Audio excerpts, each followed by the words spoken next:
नमो गणेभ्यं सप्तभ्य स्तता लोकेषु सप्तेषु शंभुवे नमस्यामि ब्राह्मण योगचक्षसु सोमधारण पितृगण योगमूर्ति धर स्तता नमस्यामि तथा सोमं पित्रं जगतमहम्।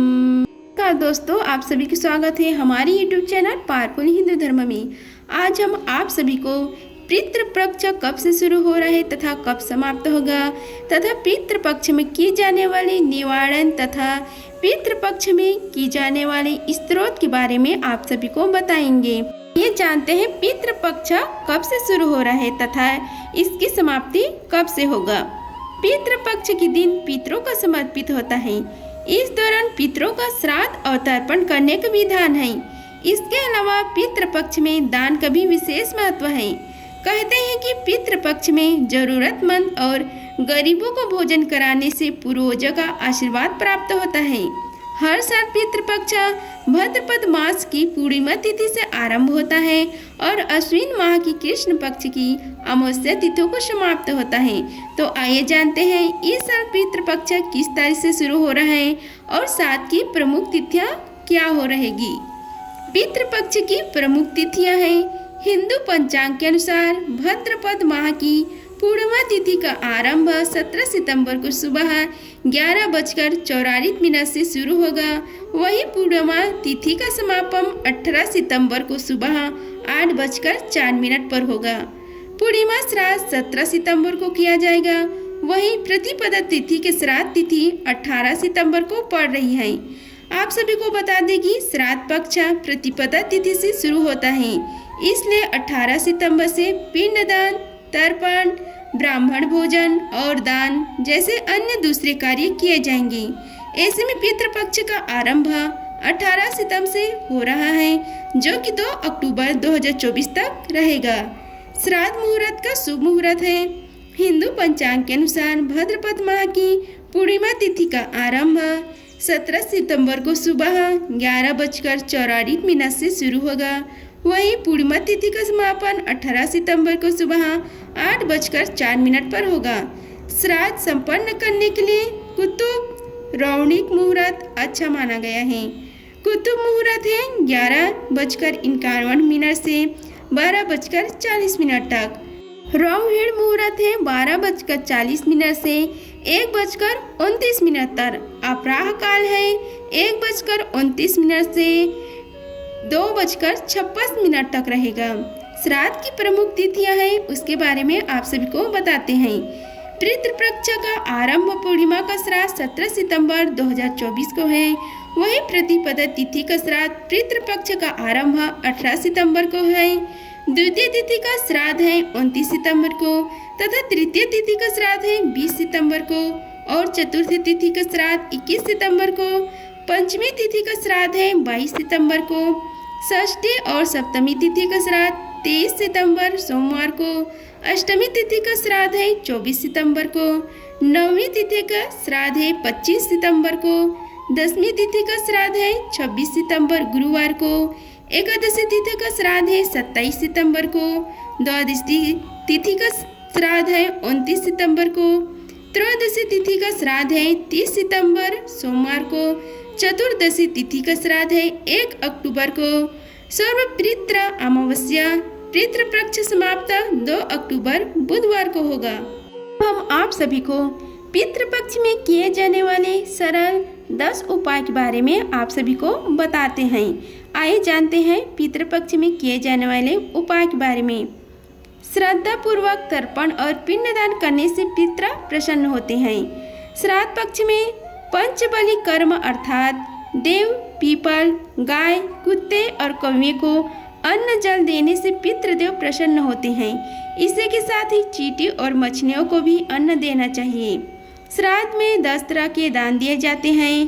पहला है जूते चप्पल, दूसरा है वस्त्र, तीसरा है छाता, चौथा है काला तिल, पांचवा है घी, छठा है गुड़, सातवां है धान्य, आठवां है नमक, नौवां है चांदी, स्वर्ण और 10वां है गौभूमि।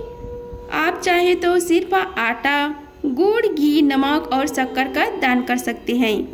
ब्राह्मण भोज भी कराना चाहिए। इस दिन सभी को अच्छे से पेट भरकर भोजन खिलाकर दक्षिणा दी जाती है।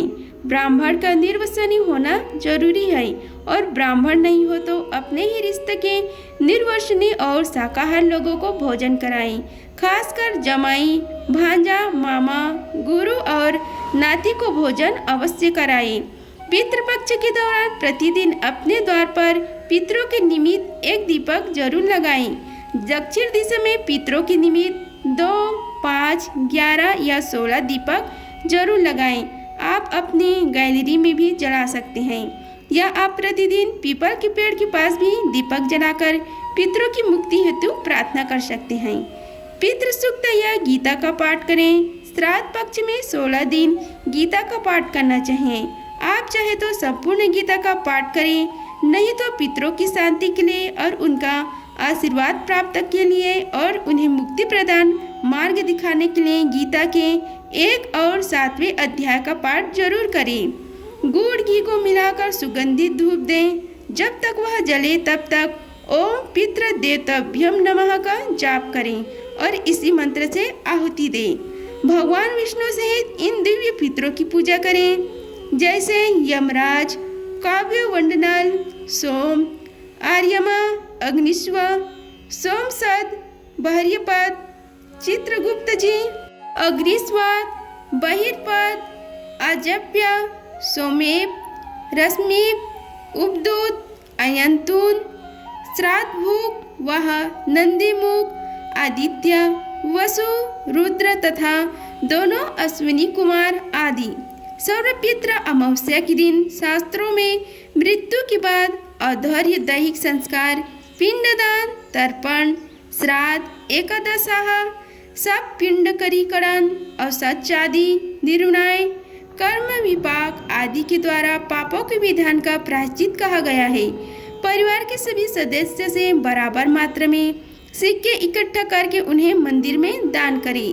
पितृदोष निवारण के लिए आप पितृपक्ष के दौरान पीपल के पेड़ और शिवलिंग पर नियमित जल चढ़ाएं और घी का दीपक जलाएं। साथ ही पितरों का स्मरण करें। मान्यता है कि ऐसा करने से पितरों की आत्मा को शांति मिलती है और पितृदोष से छुटकारा मिलता है। ब्राह्मणों को भोजन कराएं। पितृपक्ष में ब्राह्मणों और गरीबों को तथा जरूरतमंद को भोजन जरूर कराएं और उन्हें अन्न, धन और वस्त्र का दान दें। धार्मिक मान्यता है कि ऐसा करने से इसे पितृदोषों से मुक्ति मिलती है। सूर्यदेव को इस दिन जल अवश्य अर्पित करें। पितृपक्ष के दौरान सूर्य को तांबे के लोटे में लाल फूल डालकर जल चढ़ाएं और अपने इष्ट देव और कुल देवता का स्मरण करें। मान्यता है कि ऐसा करने से पितर प्रसन्न होते हैं और उनका आशीर्वाद हमेशा बना रहता है। पितृपक्ष में गाय, कुत्ते, कौवे और पशु पक्षियों के लिए भोजन का एक अन्न जरूर डालना चाहिए। इसके साथ ही गायों को हरा चारा खिला सकते हैं और पक्षियों के नियमित दाना खिला सकते हैं। ऐसा करने से कुंडली से ग्रहों का अशुभ प्रभाव कम मिलता है। इस दिन श्रीमद् भागवत गीता का पाठ करें।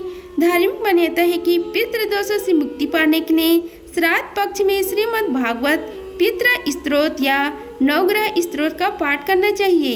ऐसा करने से पितृदोष से शांति मिलते हैं। अब हम आप सभी को पितृ स्तोत्र का हिंदी में आप सभी को श्रवण कराते हैं। आइए श्रवण कीजिए पितृ स्तोत्र का हिंदी में।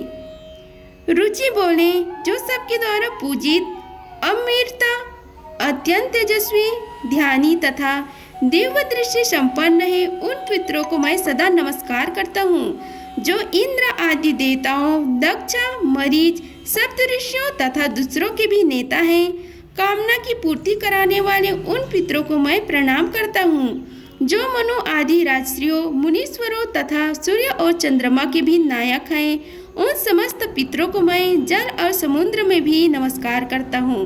नक्षत्रों, ग्रहों, वायु, अग्नि, आकाश और धूलोक तथा पृथ्वी के भी जो नेता हैं, उन पितरों को मैं हाथ जोड़कर प्रणाम करता हूँ। जो देवर्षियों के जन्मदाता, समस्त लोगों द्वारा वंदित तथा सदा अक्षय फल के दाता है, उन पितरों को मैं हाथ जोड़कर प्रणाम करता हूँ। प्रजापति, कश्यप, सोम, वरुण तथा योगेश्वरों के रूप में स्थित पितरों को सदा हाथ जोड़कर प्रणाम करता हूँ। सातों लोकों में स्थित 7 पितृगणों को नमस्कार है। मैं योग दृष्टि संपन्न स्वयंभू ब्रह्म जी को प्रणाम करता हूँ। चंद्रमा के आधार पर प्रतिष्ठित तथा योग मूर्तिधारी पितृगणों को मैं प्रणाम करता हूँ। साथ ही संपूर्ण जगत के पिता सोम को नमस्कार करता हूँ। अग्नि स्वरूप अन्य पितरों को मैं प्रणाम करता हूँ, क्योंकि यह संपूर्ण जगत अग्नि और सोममय है। जो पिता तेज में स्थित है, जो ये चंद्रमा, सूर्य और अग्नि के रूप में दृष्टिगोचर होते हैं तथा जो जगत स्वरूप एवं ब्रह्म स्वरूप है, उन संपूर्ण योगी पितरों को मैं एकाग्रचित होकर प्रणाम करता हूँ। उन्हें बारंबार नमस्कार है।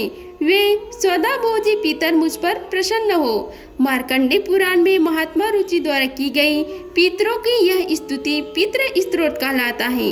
पितरों की प्रसन्नता की प्राप्ति के लिए इस स्तोत्र का पाठ अवश्य करना चाहिए।